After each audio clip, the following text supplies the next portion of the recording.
Amen. The book of Jonah. Did you find it? You got it. It's just one of those tiny books. He was a minor prophet. Really, all that we know of Jonah is very little compared to some of the other prophets of the Old Testament. And probably one of the most ridiculed stories in the Old Testament is indeed the book of the story of Jonah.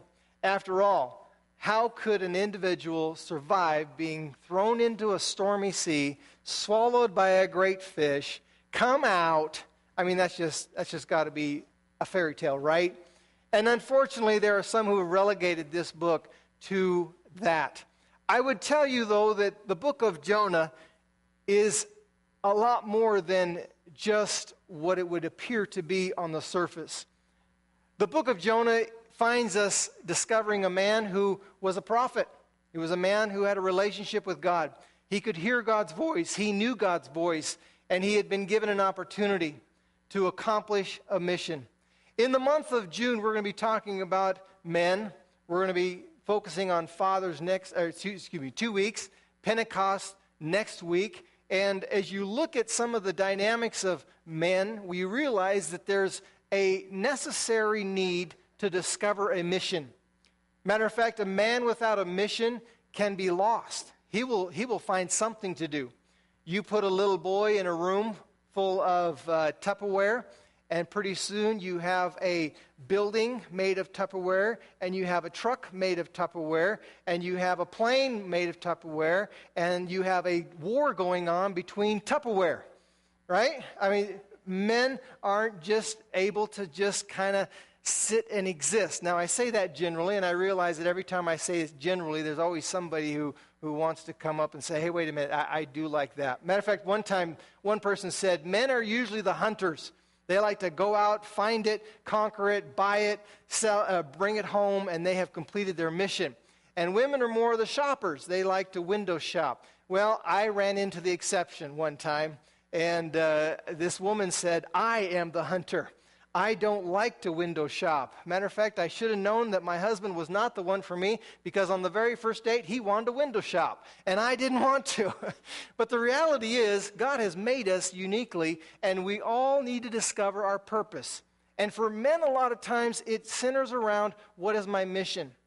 It has been told by relationship people that women want to be conquered. They want to be needed. They want to be desired. And men want something to conquer.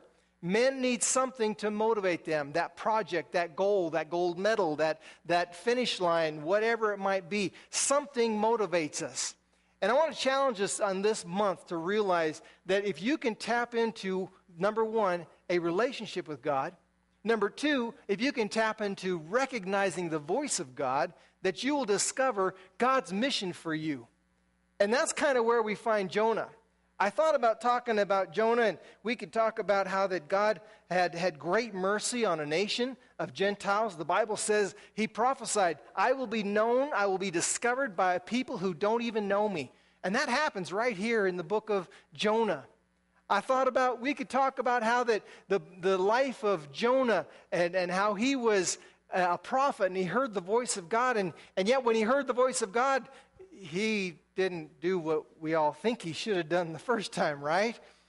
But it's really a book of second chances. And I thought we could focus on second chances. Jonah got a second chance. Nineveh got a second chance. But I think the book of Jonah is probably best at helping us understand that, yes, God has great mercy and love for people that don't even know him. And yes, God will give us second chances. But the true story I want to speak to us today is that there are some mountains in our lives that we may never discover until God calls us to something and we're not ready to take it on.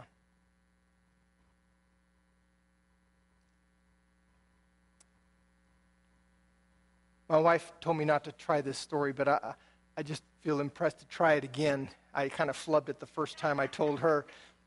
But just recently I was in a John Deere shop. And as I was in there, I was getting some repairs on a trimmer. And a guy walked in and he obviously knew the person who was helping me, and the employee and him had some words back and forth. And I asked the guy who was helping me, who was also talking to this other customer, I said, by the way, can you give me an estimate on the price that this is going to come to? He said, well, I'm trying to. This computer is awfully slow. And the other customer happened to hear that, and he said, boy, that's a bum deal for you, because I was going to come in and buy a John Deere tractor today, and your computer's too slow, so I guess I just won't buy it. Well, some minutes passed, and we got talking about some other things. Pretty soon I noticed the computer had caught up, and it had the prices right there. And so I said, I think this is finally caught up. And sure enough, the employee came over, and he looked at that, and he says, yep, it did. And I remembered what that guy said. You know, I was going to buy a tractor today, but your computer's not working. And so I said to the other customer, I says, well, now that the computer's working, you're going to have to buy that tractor, right? He said, oh, no, that window was that big. Not good anymore. And I wonder, before we read the first chapter of Jonah, I wonder if sometimes in a moment we are guilty of saying, God, you tell me what to do and I'll do it. Show me where to go and I'll go. Tell me what to speak and I'll speak it. And then when the time comes and we could have, we take a few steps back. Think about that as we read Jonah chapter 1. Now the word of the Lord came to Jonah, the son of Amittai, saying, arise, go to Nineveh, that great city, and cry out against it, for their wickedness has come up before me. But Jonah arose to flee to Tarshish from the presence of the Lord. He went down to Joppa. I want you to notice that. Number one, he's fleeing from God. Number two, he goes down to Joppa and found a ship going to Tarshish. So he paid the fare and went where? Down. He's not moving up, is he? When you run away from God, it's kind of a downhill thing, isn't it? He went down into it to go with them to Tarshish from the presence of the Lord. Now, if I can pause real quick, I want to share with you some geographical locations. Jonah is presently in what we would call the land of Israel right now, and he hears the voice of God. I want you to understand this, and this is a very important line. It's not that he mistook, number one, the voice of God or what God had told him to do. Those were very clear. He knew exactly what he should be doing, and he knew exactly who had given him this mission. And here's this great prophet of God, right? This man of God, this person who has a relationship with God, knows his voice, and instead of getting up and saying, thy will, not mine be done, he gets up, packs his bag, and he goes down to Joppa, down into the belly of a boat, and headed toward Tarshish.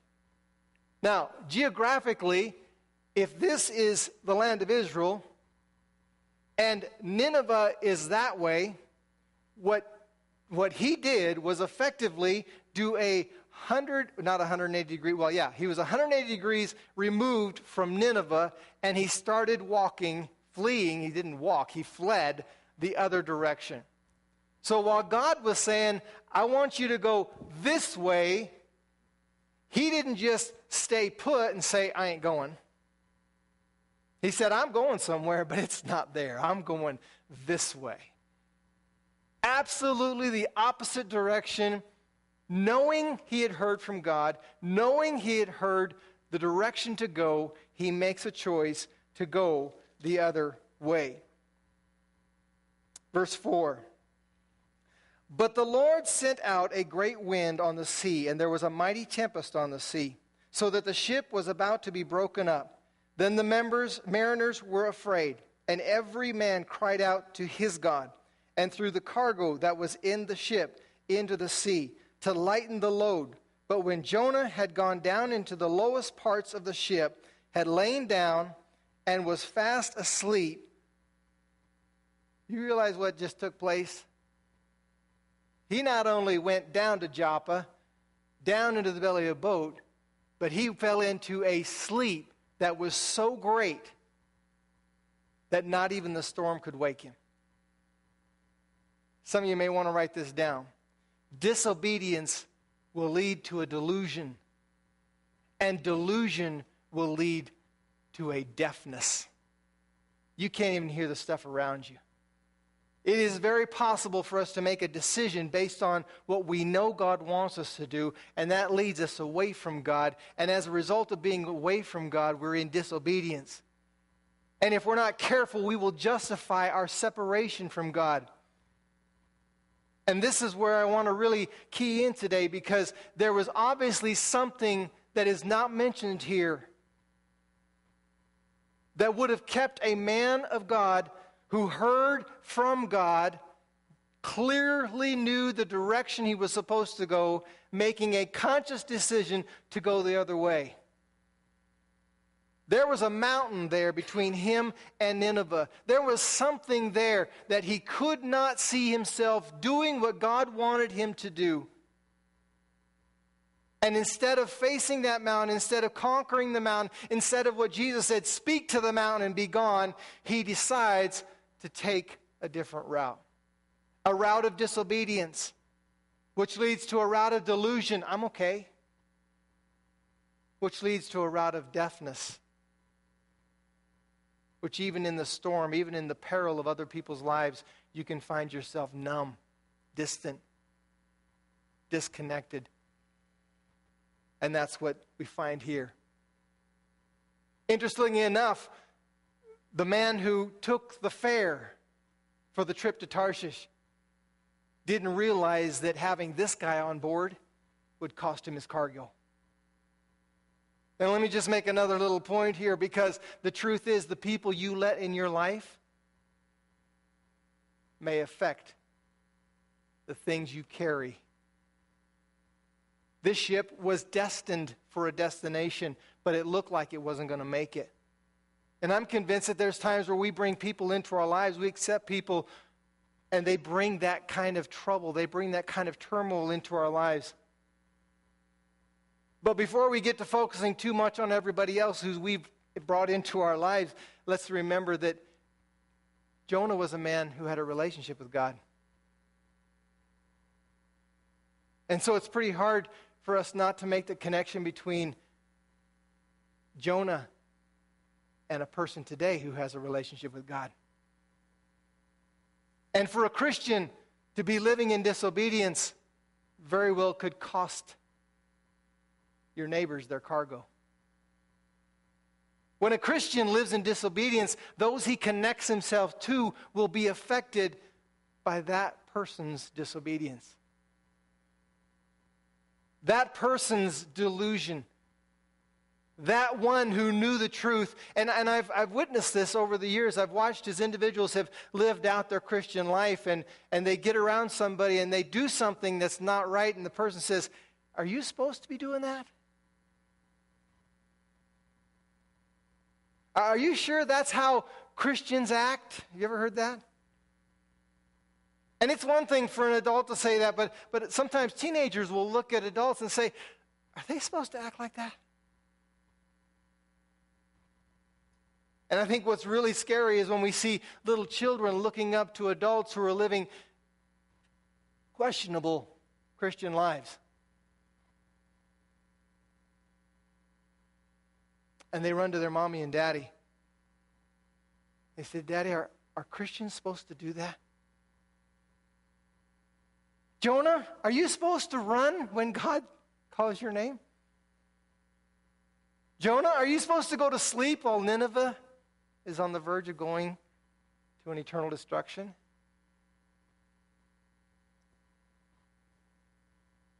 The captain, being a good captain of the boat, after they had prayed to their gods and after they had thrown off cargo, he comes down and sees this prophet of God sleeping. This is what he says. "What do you mean, sleeper? Arise, call on your God. Perhaps your God will consider us so that we may not perish." And they said to one another, "Come, let us cast lots that we may know for whose cause this trouble has come upon us." So they cast lots, and the lot fell on Jonah. Then they said to him, "Please tell us, for whose cause is this trouble upon us? What is your occupation, and where do you come from? What is your country, and of what people are you?" So he said to them, "I am a Hebrew. I fear the Lord, the God of heaven, who made the sea and the dry land." Turn to your neighbor and say, Jonah just lied.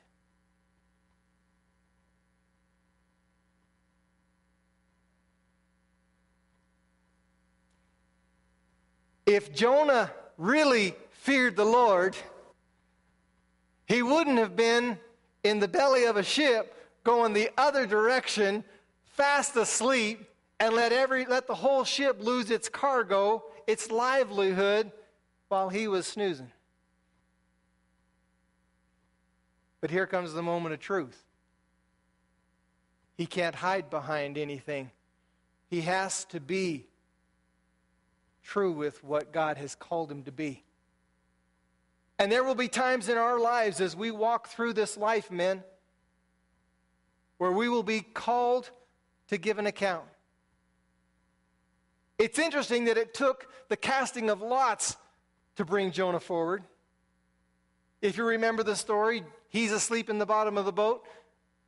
The captain comes down, wakes him up. Jonah doesn't say, "Oh, this is all my fault. You guys you shouldn't have let me on the boat. You should have let me go. Should have just told me no." They get ready to cast lots, and that's a little bit of a process. And Jonah doesn't step up and say, "Hey, no need for that. This is all mine." I wonder if up until the last lot, some say it was maybe a short straw, and if everybody picked the straw and whoever gets the shortest kind of thing. I wonder if maybe he was waiting until the very last straw to see if he could still get away with it.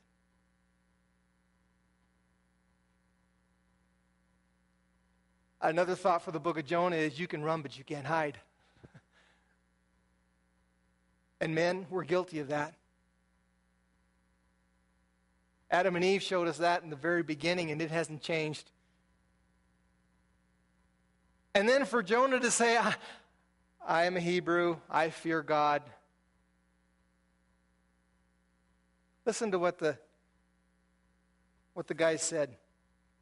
Verse 10. Then the men were exceedingly afraid and said to him, "Why have you done this?"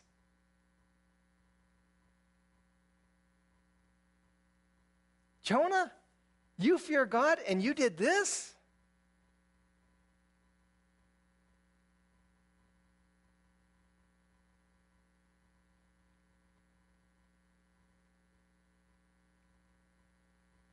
It could almost be said that Jonah was being exposed by those who didn't even know God. But they knew that that's not how Jonah should be acting.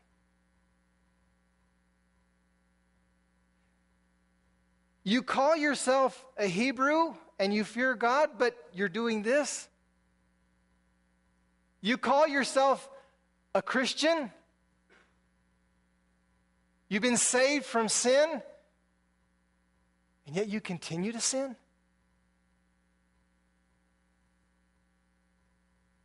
You call yourself a Christian, and the words of our mouth are supposed to be blessings and not cursing, and yet you gossip? Yet you lie?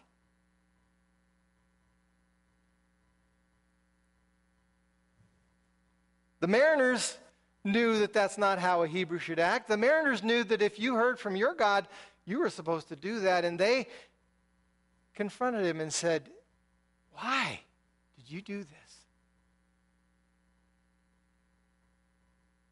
And it's interesting because we're going to read a little bit further, but you're going to realize there's a conversation that takes place here that's not recorded.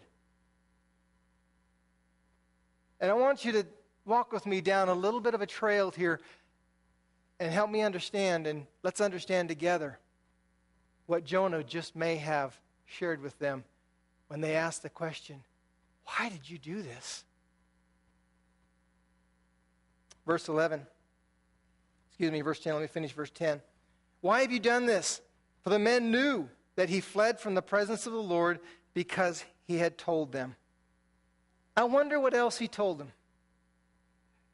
Would you allow me just a little bit of liberty and think about maybe Jonah does this? Well, I had some pizza one night, and while I was having pizza, I realized the pizza kind of tasted funny. That night when I went to bed, I had this strangest, craziest dream. And I just knew it couldn't be God, but it was so much like my God. But I just knew that when I woke up from that dream, it was the pizza and it wasn't God. He wouldn't ask me to go there. If he really knew the Ninevites, then he probably wouldn't have asked me to go. So it's not God that called me, it's pizza. And I needed to go to Tarshish because, well, it was just a nice trip and I needed to get out of town. And maybe. Or maybe he realized he had gotten caught. I tend to believe that he was faced with the moment of truth and he chose truth. I'll tell you why in just a minute. I believe that during that conversation he shared with them who this one true God was. He'd already told them the God of heaven and earth, one that created the sea and the land. But I believe he took a moment in that midst of that storm, and it was getting worse and worse, and he began to share with them that God had talked to him. And the one true God of heaven and earth had spoken and told him to do something, and he had refused to do it. He had chosen his own way rather than God's way. He had chosen his own design rather than God's design. And he was fleeing from God. He was literally running the opposite direction, and he admitted that he was in the wrong. The reason why I believe that is because what's fixing to happen. Some of you know the story, but follow along as we go. Verse 11, then they said to him, what shall we do to you that the sea may be calm for us? I think that's a great question. That is a great question. When your life is messed up because somebody else's disobedience, you need to remember this question. What should I do to you so that my life can be at peace? Isn't that what they're saying? I mean, they heard the story, they knew everything, the details, and they finally realized, you know what? He's the problem. So listen, buddy, tell us. You, O great prophet of God, who heard from God and ran, now tell us what we're supposed to do so that our lives can be at peace again. That may be a good parenting tip. When your kid's disobedience brings trouble into your life, you can ask them, what should I do to you to bring peace into my life again? I won't charge you for that. That was free. But that's what they said. They basically said, listen, we got to do something with you because you're the problem. And as long as we stay connected to you, as long as we keep you on this boat, it looks like it's just going to keep getting stormy. And the storm was such a great storm that they thought the boat was going to break in half. That's why they threw the cargo overboard.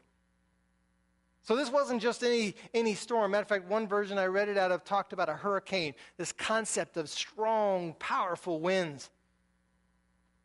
And it's interesting sometimes how even in an unbeliever's heart, they can be moved with compassion when believers can be so hard and cold. Jonah was told that Nineveh's sin, Nineveh's wickedness was like a stench. It was coming up before God.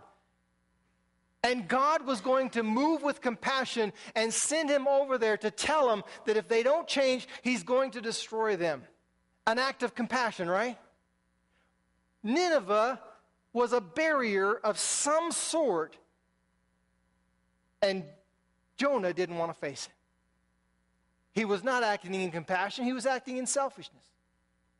He was acting in self-centeredness when he refused to get the heart of God for the people of Nineveh. These sinners on this boat who had prayed to their gods and it wasn't working, who had threw the cargo overboard and it still wasn't working, who finally got to the problem, confronted Jonah, got him to confess, got to the whole thing, said, what should we do to you? And here's what Jonah says.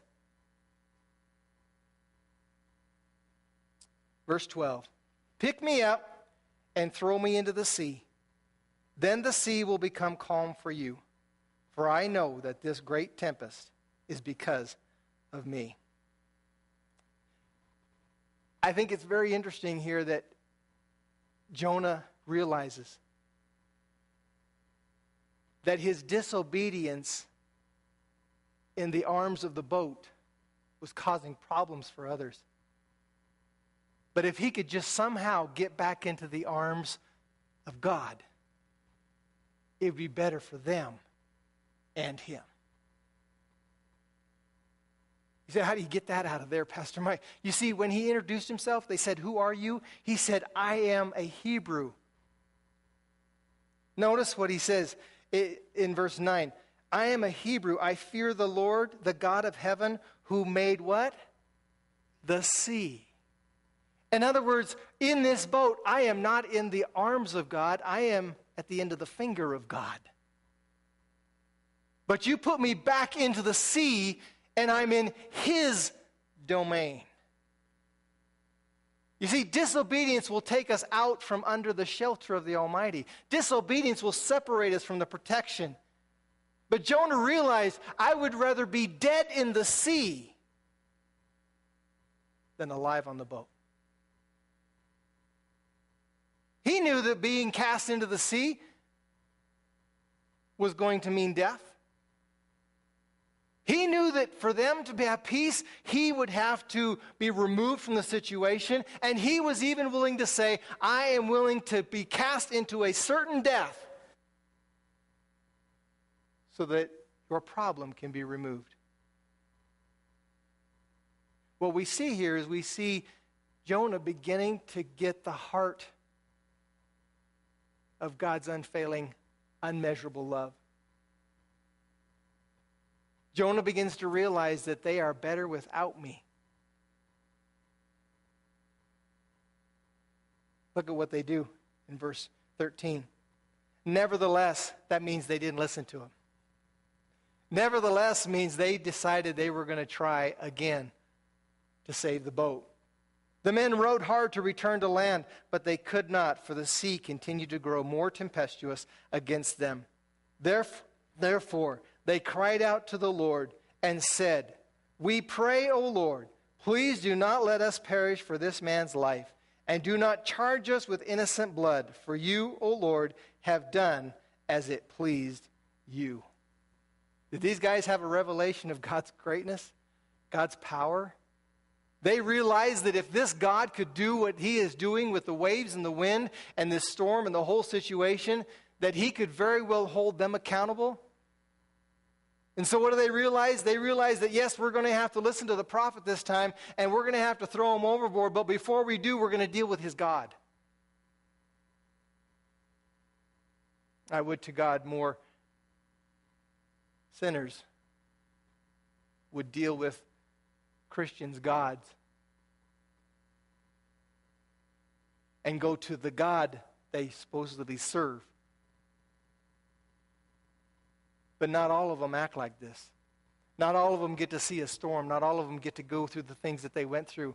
The bottom line in this whole story is the fact that these heathens, what we would call unbelievers, what we would call people who don't know God, had a choice to make. And they decided to believe God. They decided to trust God when he could have done worse. They said, pardon us. And in their trusting of God, this is what they did to Jonah. So they picked up Jonah. They threw him into the sea. And the sea ceased from its raging. I love this next verse. Then the men feared the Lord exceedingly and offered a sacrifice to the Lord and took vows. Jonah had no intention of seeing these people come to faith in the God of Israel. Jonah had no intention when he got on that boat of orchestrating some kind of an opportunity for a whole ship to come to the saving faith that would not only calm their storms, but transform their lives. Can you imagine the stories they told when they got to Tarshish? Can you imagine the stories these mariners would tell their children when they got home from that trip? You can only imagine the stories that they told their wives, and you can only imagine the people who said, "Oh, yeah, right, that's another one of your fish stories. That's another one of you guys, you were going out, and you had a little too much sun, and you weren't all there." And they would say no. And I can imagine, just like some people today who you can't share some of these things, they just don't get it. But I can only imagine that the vows that they made was not just a vow that was temporal, but a vow that would make them forever changed. It would be hard for them to go back and worship their little idols of gold and silver, wouldn't it? When in the back of their mind they had this reality, there's a God who created the heavens and the earth and the sea and the land.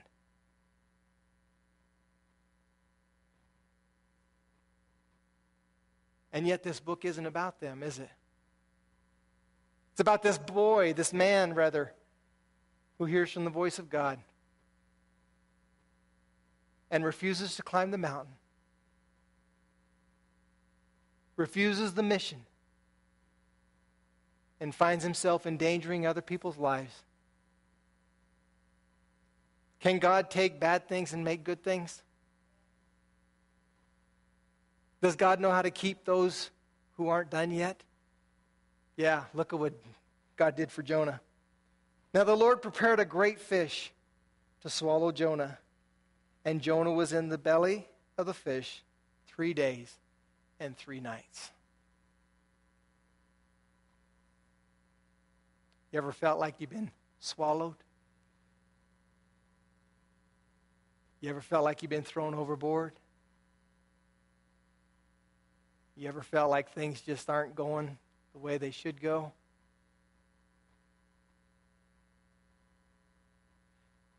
I would challenge us today to consider the fact that it is better to be dead in Christ than to be alive in the ways of the world. I would challenge us out of this first chapter in Jonah to embrace the reality that to live is Christ, but to die is gain. And for those of you who are believers and you are on that road, you are living in obedience, and this story is kind of a, oh man. Just remember, God's loving kindness is greater than our disobedience. But let me wrap this up by just taking a moment and considering the mountain, whatever that may have been, and the mountains that keep us from obedience. You see, the nation of Assyria was the nation that Nineveh was the capital of. Capital of a very large nation. The Assyrian nation is known even outside of the Bible as a very powerful civilization. God would use the nation of Assyria under the kingship of Sennacherib, and you can read about it in the books of Kings and Chronicles. He would use them to in the future discipline them. But what's not written in the book of Jonah is, what was that mountain? And for that, we have to go to the history books and realize that Nineveh was wicked. In its wickedness, it had gone into a bunch of idolatry. It had gone into a bunch of immorality. It had gone into several things that were very well associated with idol worship. And in their expanding kingdom, they bordered the land of Israel and had been a pest, a problem to the people of Israel. They had done some things that were horrible. They had said some things that were horrible. They had committed some things that obviously weren't far removed from Jonah's mind.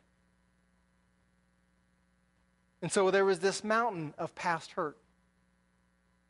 There was this mountain of past encounters. There was this mountain of prejudice. If God was going to save anybody, it was going to be a Jew, not a Gentile.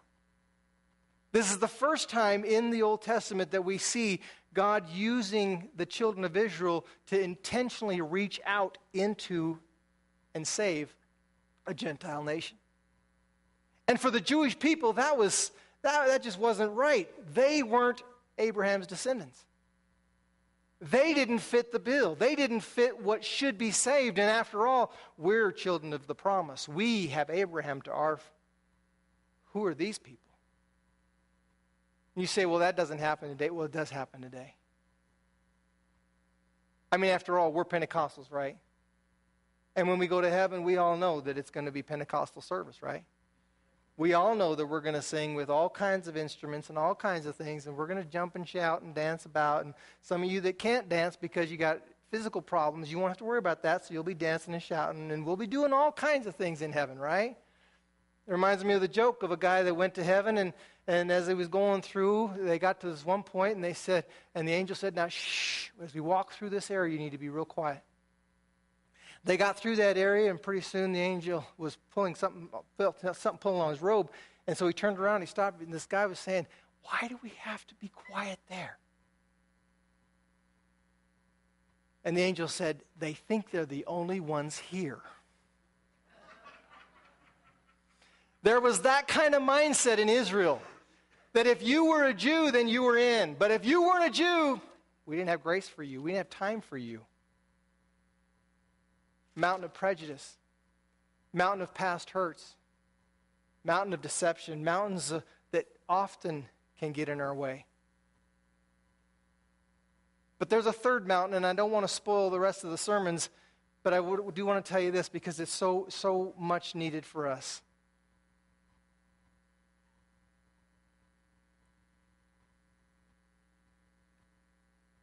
Jonah knew God. And Jonah knew that God was long-suffering. And Jonah knew that God was merciful. And Jonah knew that if they would be obedient, God would not destroy them. And because Jonah knew that, he ran the other way. We just got done singing a song. We said, I want to know you. I want to know you more. And I would challenge us today to hear what the Spirit is saying to us through this.